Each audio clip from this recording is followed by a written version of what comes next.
Yay. Okay, great. So this is my presentation. It's very silly and kind of short, but I have read a lot about the subject of convincing people of things, and I wanted to share with everybody what I have learned about convincing people and uh, sharing ideas and um, making people socialists or anything. And so this is my presentation, how to convince people of socialism or anything else. Uh, so let's start off with how not to convince people. And there is a myth out there of rational debate, right? And there's this and the myth of rational debate kind of stems from this thought that ideas come from people's minds and not the like material situation that they're in. And then so people they just spring forth from their brains.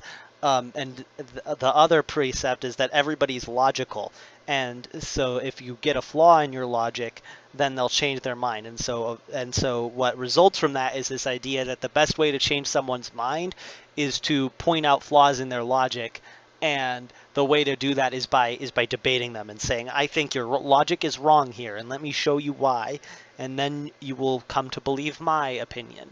And so this is totally wrong, right?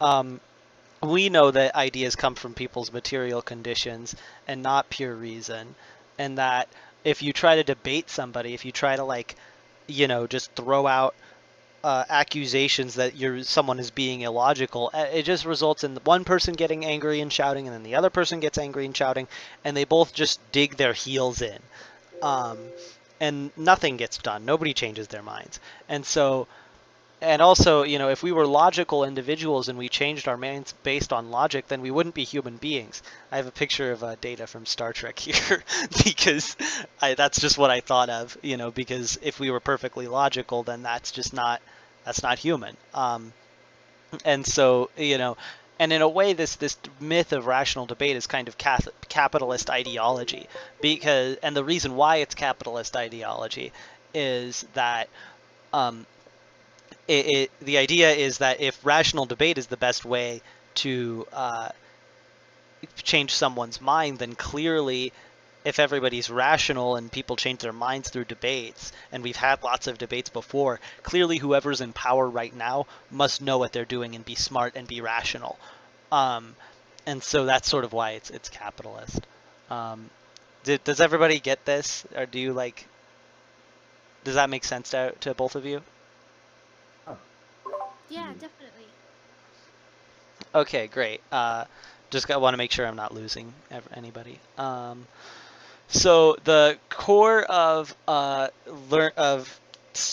telling someone, or showing someone what the right way is to make them believe that it was their idea all along, or that the idea that you're um, presenting to them aligns closely enough with their values that they should believe it. And so I have a picture of Inception here because if you remember that movie, their whole thing was like planting ideas in people's brains. I'm trying to make this presentation silly, like and lighthearted. So I'm on that's I'm on mute right now, but I'm like giggling behind the screen. okay, good. Um, so yeah, you got to make them believe it was their idea. So how do you make someone believe that uh, your idea is their idea? And so the way that you do that is by framing a discussion rather than an argument. And I got a picture of a monkey here because you think about the principle of monkey see, monkey do. Human beings mirror who they talk to. So if you're having a debate with someone, and if you get angry, and they'll get angry too, and normally if they get angry, you'll be angry. And so what is really important is to stay calm and collected, and you know and stay uh, kind and happy during a discussion with someone else, because if you say, no, that's wrong, no, I'm fighting you now and now I'm angry, then they're going to blow up and get angry and dig in their heels. And so your job when you are having a discussion with somebody about socialism or about civil rights or about anything, um, if somebody brings up the energy, you have to bring it down and you have to stay calm.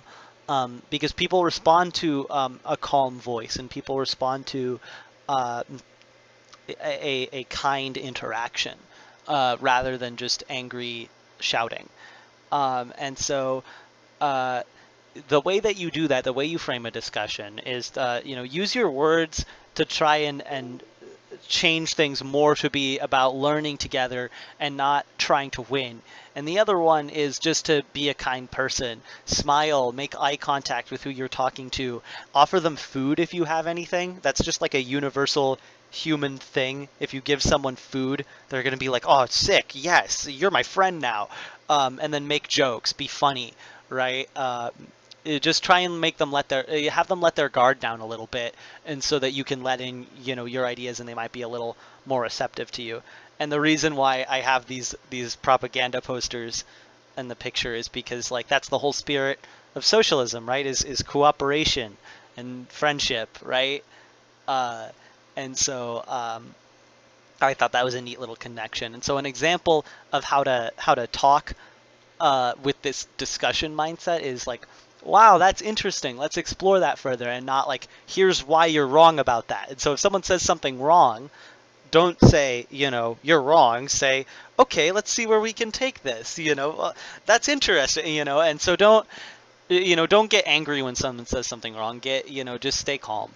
And so that's sort of that idea. So that's the first big point. And so moving from that, you have to ask the right questions. And if you think about questions and debating, you might have heard about Socrates, whose whole thing was he would ask questions. He would just ask a flurry of questions to try and get a flaw, to make them realize that they had a flaw in their argument. But Socrates was annoying and a liberal. So he wasn't a liberal, really. Liberalism didn't exist yet. But he sucks. And if you try and be like Socrates and just ask tons of questions, then you're not going to get anywhere, because people will just get annoyed with you. So, Socratic questions are not the right questions. So what do I mean by the right questions? What I mean is, ask them questions. There's a fine line here, and I'll elaborate on it later, but there's a fine line in asking questions to show that you're listening, but don't ask questions that make them clarify their position too much, because then they will sort of start to believe more in those positions because you're making them elaborate on them. So more on that later. Put a pin in that. And then the other thing you can do is rephrase your arguments as leading questions, because that works a lot better. And so, you might want to say something that's very true, like the patriotism surrounding the Afghanistan war is just hiding that it's all about money. And that's true, and I agree with that. But it's a point, and it's hard to get around, and it might make them dig in their heels. So it's better to ask, rephrase that as a question. Say, why are we even fighting this war in Afghanistan? It's costing a lot of money. Why do they say our freedoms in Afghanistan? How does that work? And so that's asking the right questions. And so here's the next thing. Veganism is a very are either of you vegans? Am I going to offend anyone here? I am not a vegan. Okay. Pretend to be, Huh? to offend. Pretend to be so that I could be offended. Okay, well, anyway, vegans, I love vegans. I have a lot of friends who are vegan, but vegans are often very hated by meat eaters and vegetarians, and that's because they have an inherent sense of moral superiority to them, because they're doing something, they're making a very big life decision based on an ethical precept. And so when someone says, oh, do you have any vegan options, it might make someone who's a meat eater angry, not because they have not because they are prejudiced against vegans or anything, but it's because it undermines their own sense of morality, because they go, well, no, wait, I'm a good person, I am, and so if this person's doing something so big out of morals and I'm not. They must just be stupid and wrong and I'm right. And so fuck vegans. And so, and that's why not a lot of people are vegan, and that's why the vegan movement isn't very large. And so as socialists, we risk falling into this kind of vegan trap if we maintain a sense of superiority and treat our, political practice as a lifestyle. Because, and so a socialist who is like dismissive of others and won't explain themselves and maintains that kind of air of superiority is, sort of falling into the same trap that vegans often do, where, they just have this sort of air of superiority about them that makes it hard to empathize with their ideas. And so how do we avoid like sort of falling into the same trap vegans do? And that's by treating the customer or the person you're debating with as if they were always right. And so, there's a saying that a broken clock is right twice a day. And so, and anytime someone says something, there's a little bit of truth in it. And so, if someone says something that's 90% wrong, but 10% right, what you have to do is rather than attacking them on the 90% that is wrong, go to that 10% that's right, and have them expand on that part, and so that you can just keep moving forward in the conversation. Another way to avoid falling into that trap of superiority is not to accuse anyone of anything by using statements with you in it. And so replace that, but with like we or people. So rather than saying something like you've been deceived or you've been lied to, say, a lot of people have been lied to about this. And that way you're not singling anyone out. You're not making anybody feel stupid. And you're not making anybody feel like they've been doing something immoral. And so, and they can figure out that they're wrong about things on their own time. If you explain the situation to them and explain things right to them, then they'll figure out that they're wrong. And if you absolutely, absolutely have to tell them they're wrong and there's just no way around it, try and couch it in like a compliment sandwich, they sometimes call it, or, you say a compliment, say the call out, and then compliment again so that they don't, feel like their ego's being shattered. An example of this is that I have a friend of a friend who wanted to be a cop, but they went to a BLM rally with me back when that was a thing. And so rather than me being like, oh, you want to be a cop, you're a pig, you're a fascist, so fuck you, right? I realized that there was potential in her going to this BLM rally with me because clearly she has some kind of sympathy. And so while I was at this rally, I talked to her about these things, and during our conversations, I expanded on why, in general, cops are bad, and, why policing needs to be abolished in general. And, I talked to her a few weeks later, and she's like, everything about my life is in question for me. I have no idea what's going on, and I think I don't want to be a cop anymore. And that is what I mean about treating them like they're right, expanding on the things in their ideas that are correct, and treating them like they're always right.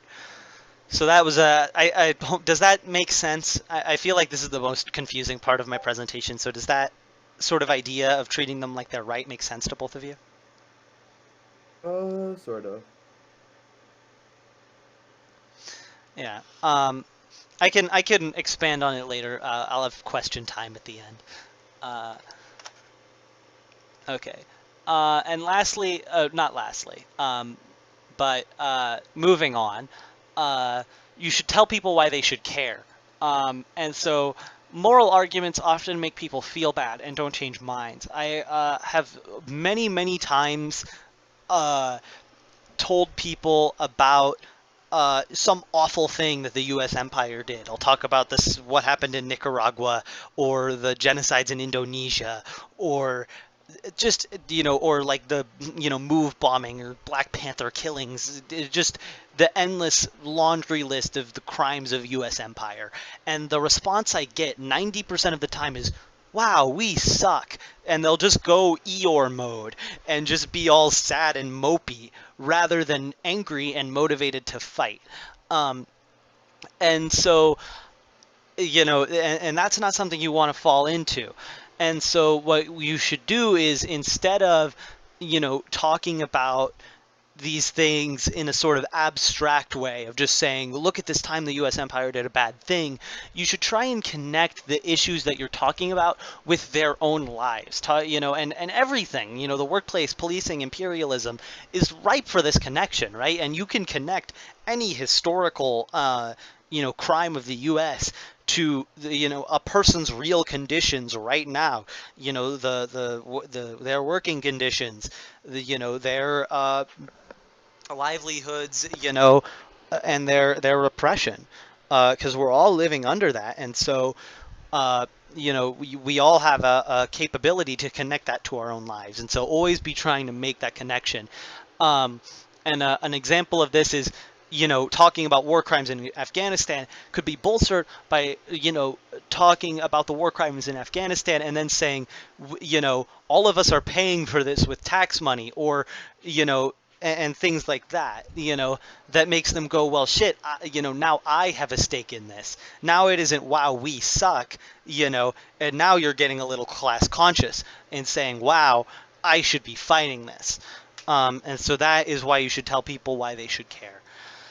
And so the next thing is about telling stories and not facts. Human beings don't think in numbers, and that is another thing that makes us human.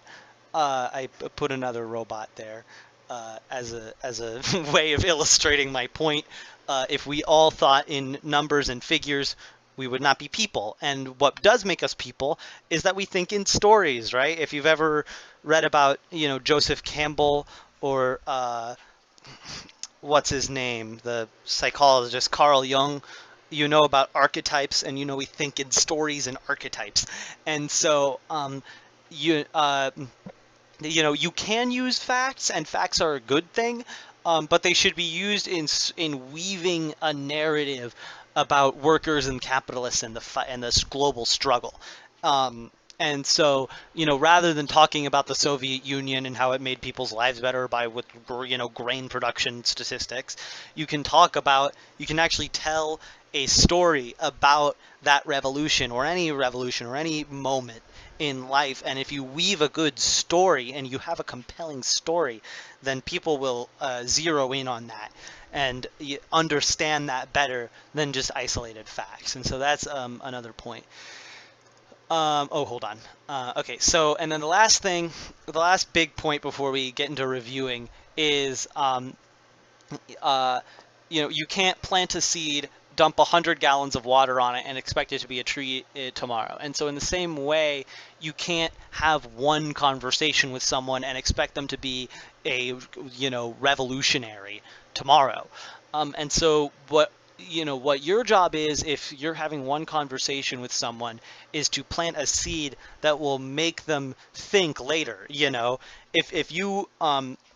If the mark of success is not having them say, I agree with you, it's having them, like a couple days later, they'll be in the shower and they'll be thinking about that conversation and they'll go, oh shit, maybe they had a point. And that is, what I mean about planting seeds and letting them grow. And you can help move that, seed of an idea grow by having further conversations every so often and suggesting further reading and keeping them thinking about it so that they move their consciousness forward. And so that's that. And so as a review of everything we talked about, be friendly, invite good faith discussion, be kind, create a space where, you're both learning from each other, because you are learning from each other. Ask good questions that lead them to start thinking in the sort of same space that they're thinking. Avoid this trap of having this inherent sense of superiority by staying humble and expanding in the good ideas rather than chastising the bad. Connect your ideas to people's real lives and make those ideas and ship those ideas through stories rather than pure facts. And lastly, just be patient. So the core ideas here is that you catch more flies with honey than with vinegar is the saying, and you know what that means in this context is you make more people believe in your ideas if you're kind and gentle and nice rather than abrasive and mean and chastising. Um, Next, most people have egos like fine china.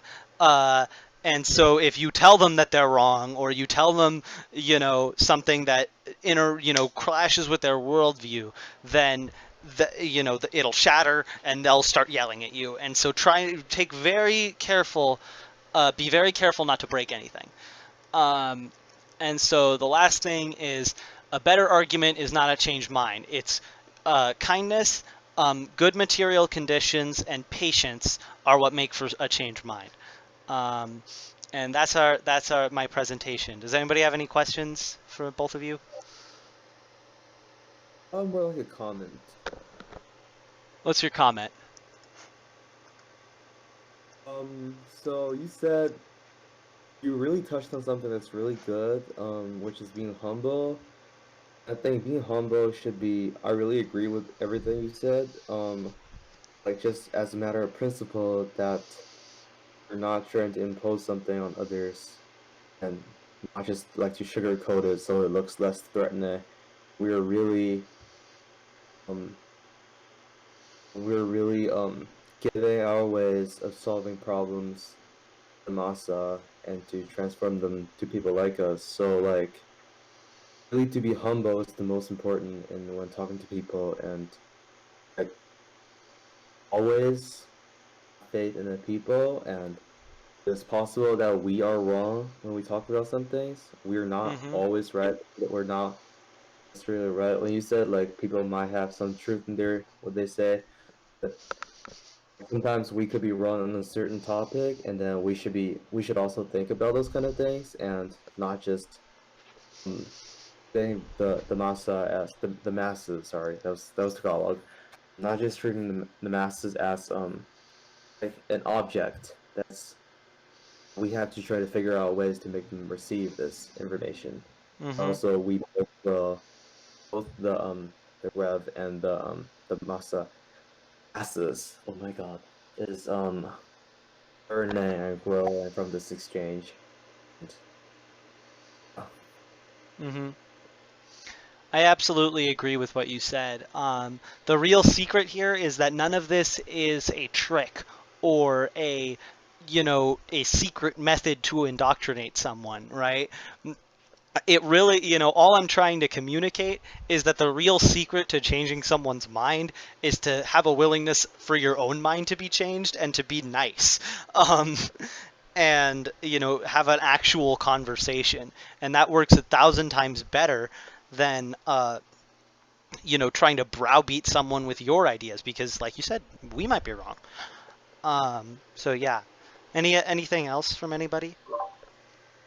Yeah, especially when you were talking about the vegan trap, and I think the main point, the takeaways, a lot of it does have to do with ego, not only with the person you're speaking with, but your own ego, and understanding that in these conversation, humbleness and being cognizant of your own ego, and know that to have a conversation you have to accept that you may be in the wrong sometimes and there may be truth, is really, really important. So I really liked that you brought up the point of ego and the vegan trap to not get stuck in this moral superiority complex, because it really does take a lot of patience, especially when you plant seeds. I think as much as people want everyone to think like them, it takes time, and planting seeds and being humble and patient is will help you get there. Exactly. So that concludes this little presentation. Thank both of you for listening to me. Yeah, this was really great.